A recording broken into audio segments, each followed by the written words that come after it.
What if someone you love, someone who raised you, laughed with you, told you stories by the fire, was quietly slipping away, and you didn't even know it? No hospital alarms. No dramatic goodbyes. Just a series of quiet changes so subtle, most families miss them, until it's too late. You might think you'd notice. But what if the end doesn't knock, it whispers? Today, we're going to reveal the 15 final whispers that could mean someone you love is preparing to leave this world. And by the time you see the last one, it might already be goodbye. He never missed a birthday. Not once. For 30 years, no matter where life took him, across states, through storms, hospital stays, or heartbreak, your father sent you a card. Sometimes funny, sometimes heartfelt, but always signed with the same shaky cursive and 3 words: love you always. It became routine, expected, even if unspoken. So when your birthday rolled around this year and the mailbox stayed empty, a chill crept in, not from the wind, but from something else. You shrugged it off at first, made excuses in your head. Maybe the mail was delayed, maybe he forgot, maybe he's just tired. But deep down, something cracked. That small act, that missing gesture, was more than forgetfulness. It was a fracture in the rhythm of life. Because what most people don't realize is that the beginning of goodbye doesn't always come with a diagnosis or a hospital bed. Sometimes it starts with silence, with a missed card, with a shift so subtle it feels like coincidence, until it doesn't. In that moment, you learn the first hard lesson of letting go. The things we take for granted often vanish without warning. So the next time a ritual is skipped, when a familiar voice doesn't call, or a tradition is broken, don't just brush it off. Pause. Pay attention. These quiet gaps are sometimes the only clues we're given before the storm. It was his throne, the big, worn recliner by the window, faded in the headrest, creaky in the joints, but sacred. Every morning at 7, your grandfather would be there, robe on, coffee steaming, muttering about the news or commenting on the weather like it was the most important bulletin of the day. That chair didn't just hold him. It held decades of habits, arguments, laughter, life. Until one morning, it didn't. You walked in and found the seat cold. No footsteps. No mug. Just stillness. He was in bed, not ill, not in pain, just resting. That rest became a pattern. Breakfast skipped, morning spent under covers, and the recliner sat untouched like a relic. You told yourself he deserved the rest. He earned it. Maybe he was just slowing down. But the truth was harder.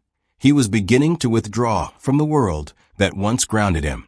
And the chair, the one constant in his universe, was no longer calling to him. Hospice workers will tell you this is common. They've seen it 1,000 times. The physical world loses its grip. The familiar becomes irrelevant. But for family, it feels like confusion. Why won't he come sit? Why won't he move around more? You suggest walks, fresh air, favorite shows. You beg. But it's not laziness, it's detachment. The body, when it senses the road ahead is shortening, starts shedding layers of routine. That chair, once a home base, becomes just another object. The lesson here is brutal but vital. Don't drag them back into routines that no longer comfort them. Instead, join them where they are. Sit on the edge of their bed. Read to them. Bring the world to their side, not to wake them up, but to be with them in the way they need. When someone stops returning to the places they loved most, it's not a choice. It's a sign. And it means they need your presence more than your plans. It started over lunch, so casually you almost missed it. Your mother, who hadn't spoken much all week, suddenly leaned in and asked, "Did I ever tell you about the time I nearly ran away with a jazz musician in the 60s? You blinked, fork frozen midair. What? She smiled, mischievously, vividly, as if she'd been waiting decades for someone to ask. Over the next hour, the stories poured out. Childhood fights, love letters hidden in sock drawers, the scar behind her left ear from climbing the neighbor's apple tree.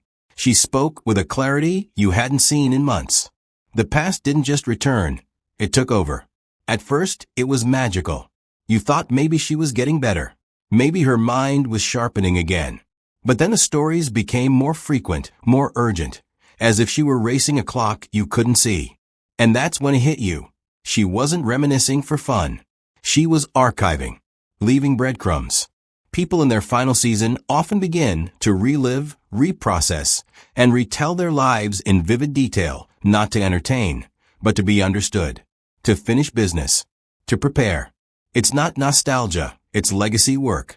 It's also a subtle cry for connection, a way of saying, see me, remember me, carry this when I go. You'll want to dismiss it, to steer her back to the present, to ask about dinner or meds or doctor visits. Don't. Stop. Listen. Record it, if you can. These moments are not idle chatter. They are sacred downloads from a soul preparing to depart.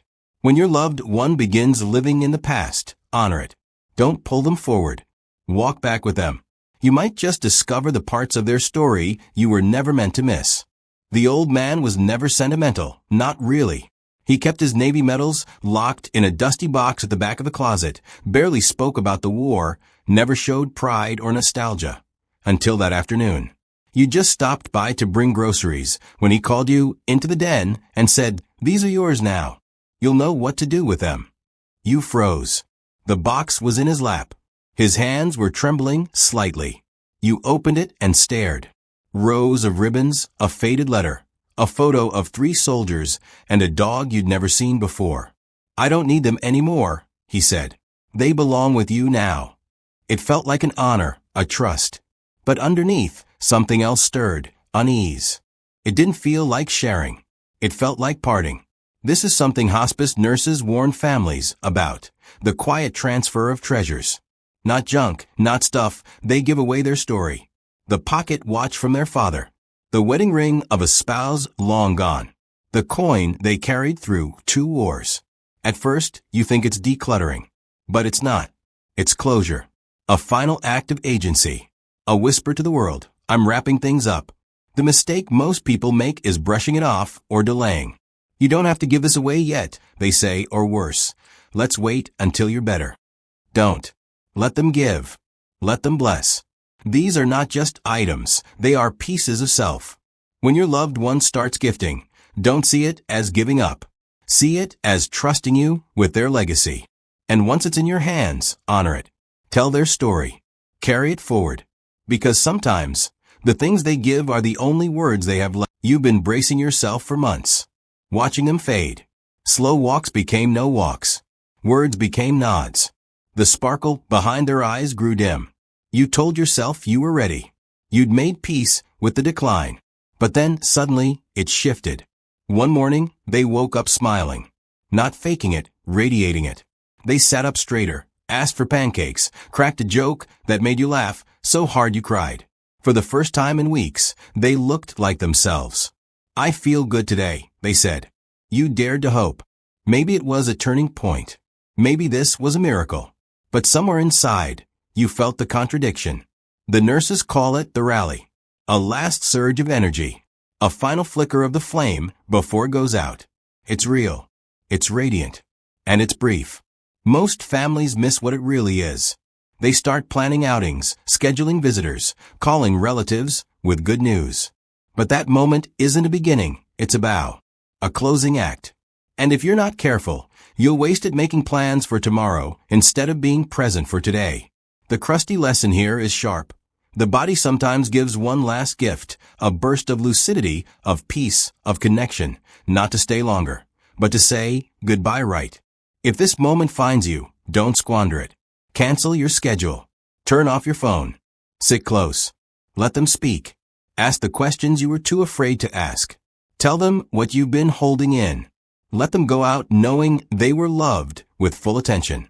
Because this calm before the storm isn't false hope, it's sacred ground. And once it's gone, you'll never get it back. It starts subtly, with a murmur in the night. Then one morning, your mother tells you she saw her own mother standing at the edge of her bed. She looked young, she says softly. She smiled. I wasn't scared. You laugh it off, maybe even get spooked, but she doesn't seem afraid.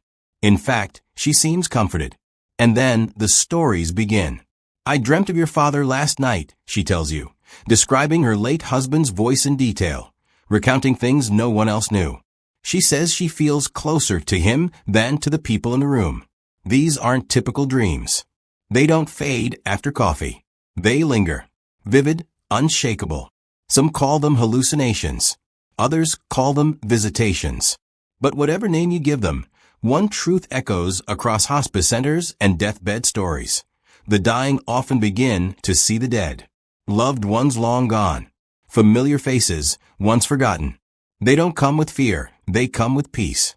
It's as though the soul is tuning in to another frequency. One foot already stepping toward the unknown. And if you're watching this unfold, it can be eerie, unsettling even. But the real danger is in dismissing it. You were dreaming, we say. That's just your meds talking. But what if it's more?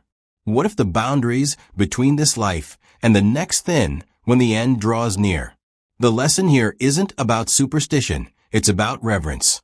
Listen when they speak of these dreams. Ask questions. Let them tell you everything. These moments are often their way of processing the journey ahead, finding peace, and preparing to go. Don't pull them back to our world with logic. Step into theirs with compassion. Because when the dead return in dreams, the living are often preparing to say goodbye, that it's strange at first. The woman who never missed a checkup suddenly says, "I don't want to go anymore." You think she's being stubborn, maybe tired. Then she starts skipping pills. You find full doses still in the organizer. "I just forgot," she tells you. But deep down, you know, she didn't forget. She's choosing silence over checkups, peace over procedures. For most of her life, she fought appointments, treatments, prescriptions, clinging to the hope of one more year, one more summer, one more grandchild graduation. But now, the fight is fading. And while it looks like giving up, it's not surrender, it's a declaration. It's her body saying, "Enough." Her soul whispering, "Let me rest." The cruel irony is that we, the caregivers, often respond by pushing harder. "Let's go get checked. Just one more appointment. One more round." We plead with logic, with fear, with love, but rarely with understanding. We don't realize this resistance isn't a rebellion. It's a transition, a silent act of acceptance. When someone starts refusing help they used to embrace, it's not because they don't care. It's because their compass has shifted inward. They're no longer clinging to life. They're preparing to release it. The lesson here is heavy, but essential. Don't fight their peace to preserve your hope. If they no longer wish to chase more time, honor their choice. Be with them. Sit in the discomfort of letting go. Because sometimes, real love means letting them leave on their terms, not ours. The Christmas cards arrive late this year. You flip through them, smiling at glittery trees and cursive greetings, until you reach the one from your uncle. His handwriting, once strong and swooping, is barely legible. His signature, usually bold, looks faint, crooked, incomplete. You show it to your spouse. "Maybe he's just shaky," you say. But your gut knows better. The hands that build a shed, fix cars, held newborns, now tremble holding a pen. And here's the thing no one tells you. Before a voice goes silent, the handwriting often does. It's one of those subtle, heartbreaking clues that rarely gets discussed. Fine motor skills don't vanish overnight. They fade. Gradually, a signature that once defined them becomes a shadow. And it's not just a physical decline, it's symbolic. Their voice on paper, their unique imprint on the world, is whispering its final lines. You'll want to ignore it. You'll make excuses, arthritis, fatigue, maybe a bad day. But those strokes, those shaky lines, they mean something. They're part of the story. Don't throw that card away. Don't treat it like trash. Frame it, store it, read it aloud. Because that might be the last time their words reach you in their own hand. The hard truth is this. The things we overlook today often become the treasures we search for tomorrow. So if you notice their writing changing, take a breath. Let it sink in. And then let it guide you, not to panic, but to presence. Because when the pen falters, the heart may soon follow. Your father never apologized. Not when he missed your games. Not when he raised his voice. Not even when he was wrong, dead wrong. But last week, out of nowhere, he looked at you with tear-filled eyes and whispered, "I should have been better." You froze. Not because the words hurt, but because they healed. For the first time in your life, the man who held everything in was letting something out. And that moment, it undid you. People think deathbed apologies are like movie scenes, dramatic, poetic, rehearsed. They're not. They come in gasps, in half-finished sentences, in shaking hands reaching for yours. And they come for a reason. Because when the end draws close, the things we carried for decades, guilt, pride, shame, they get too heavy to hold. The soul, sensing its exit, begins cleaning house.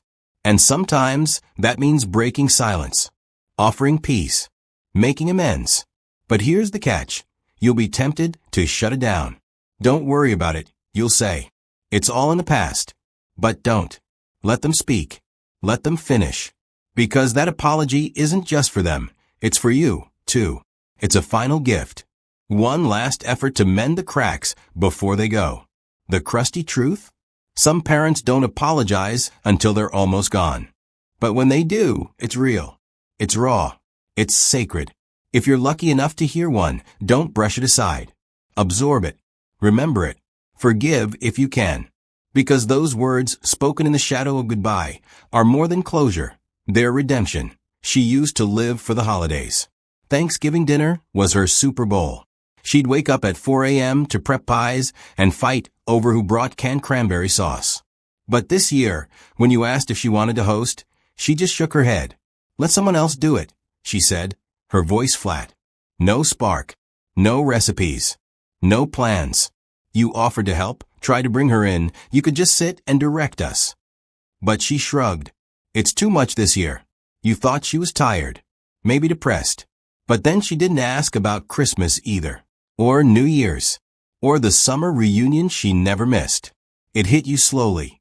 She's not planning for the future because she knows, deep down, she may not be in it. This is one of the hardest signs to see, and one of the most important. When a person who once lived by the calendar stops caring about dates, events, or traditions, it's not forgetfulness. It's emotional withdrawal. It's their internal compass realigning. They're no longer charting a course forward. They're looking inward, downward, homeward. And yet, it's so easy to misread this. We push them. Come on, Mom, it'll be fun. But fun isn't the issue. The journey is. The truth is, planning loses its meaning when the finish line feels close. What they need isn't a party. They need peace. They need permission to rest. To say no. To let go. So if your loved one stops talking about next month, next holiday, next anything, don't panic. Don't guilt them into participating. Instead, bring the moment to them. Light a candle. Sing their favorite carol. Let them watch, listen, be. Because maybe, just maybe, their last celebration isn't about planning. It's about presence. You hadn't seen her sit up straight in weeks.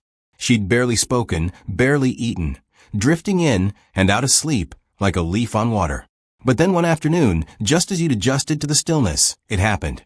She woke up smiling, eyes wide open like sunrise through storm clouds. I feel good today, she said with a voice that rang clear, almost young. She asked for a slice of peach pie. She talked about her high school prom. She laughed, real laughter, the kind that echoes in your bones. For a few brief hours, the room felt alive again. Hope cracked open your chest, and you dared to believe this was a corner turned. But what most families don't know, and often can't bear to admit, is that this last rally isn't a recovery. It's a farewell. Doctors have seen it 1,000 times.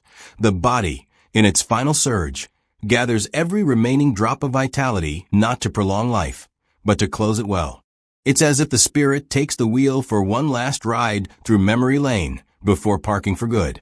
This window, sometimes a few hours, sometimes a day, feels like a miracle. And, in a way, it is. But it's not a new beginning. It's a sacred ending.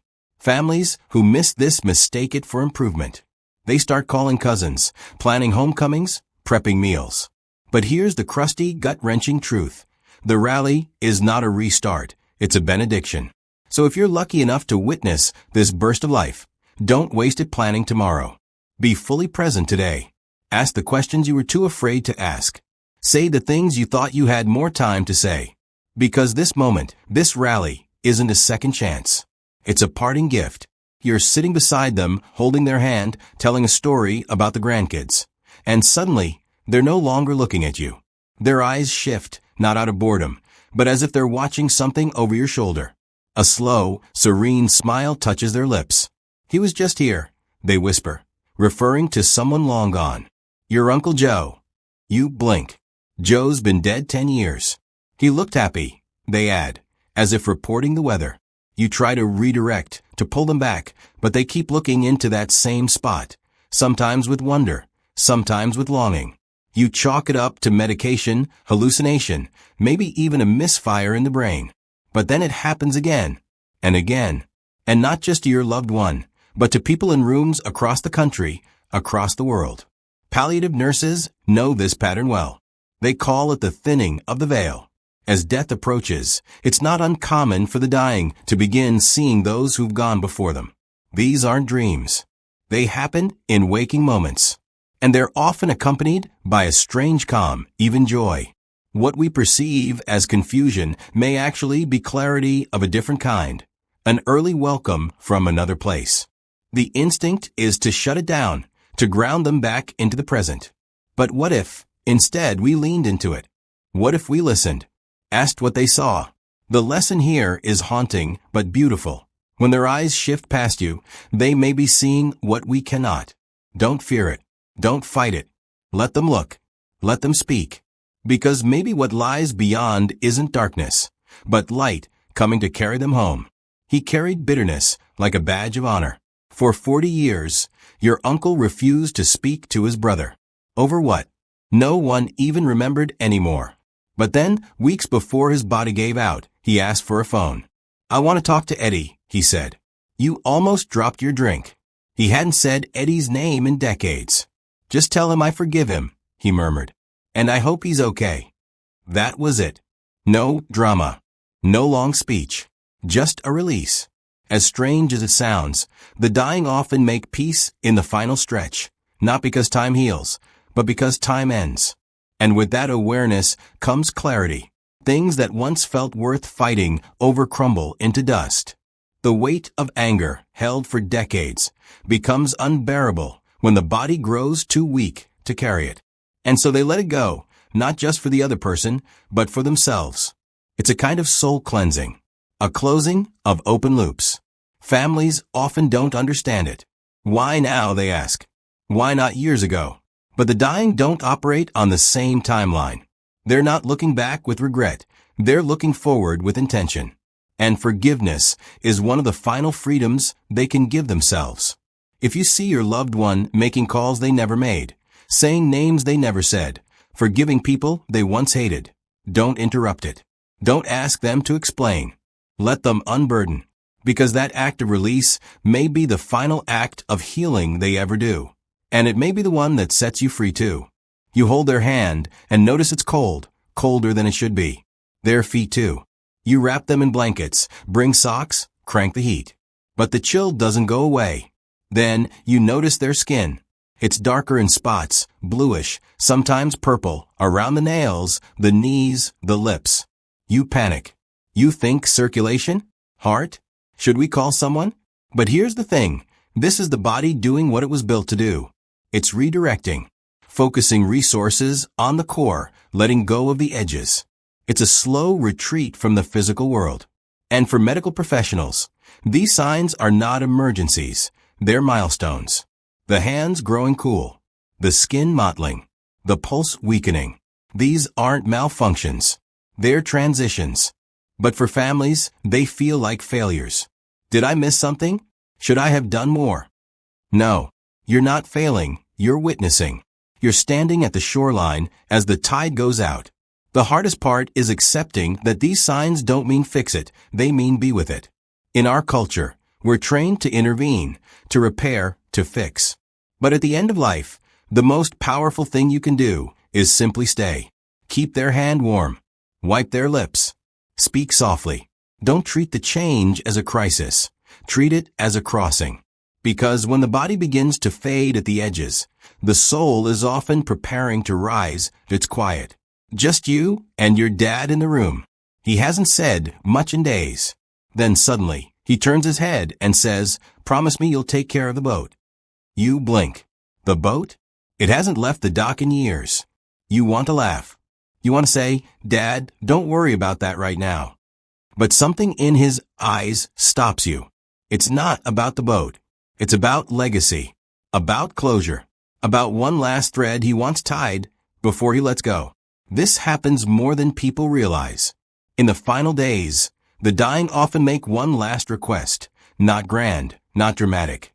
Sometimes it's about feeding the dog. Sometimes it's watering the garden. Sometimes it's make sure she knows I love her.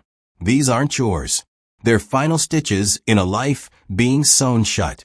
And your job, the hardest job, is to take that request seriously. Not because of the task itself, but because of what it represents. Trust, love, letting go. When they ask for that last favor, what they're really saying is, I need to know something I love will live on after I'm gone. And if you fulfill it, if you carry it out with care, it becomes your way of saying, you mattered. You still matter. I've got it from here. So if someone you love makes one last ask, don't roll your eyes. Don't delay it. Write it down. Do it with your whole heart. Because someday, when you're looking for a way to feel them again, that simple act might be the closest thing to touching their hand.